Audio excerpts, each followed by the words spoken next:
Loop backwards using indices.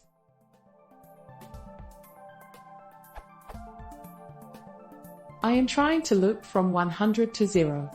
How do I do this in Python? For I in range 100, 0 doesn't work.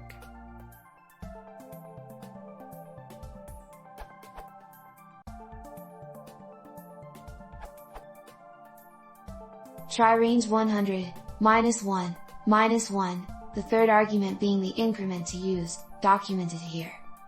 Range options, start, stop, step are documented here.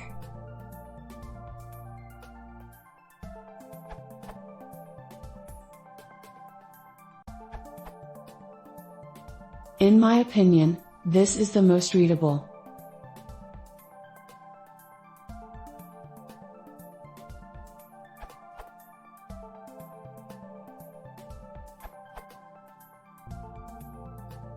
And some slightly longer and slower solution.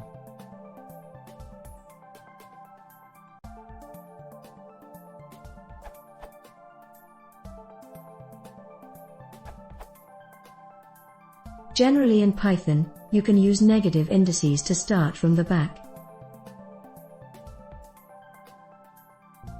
Result: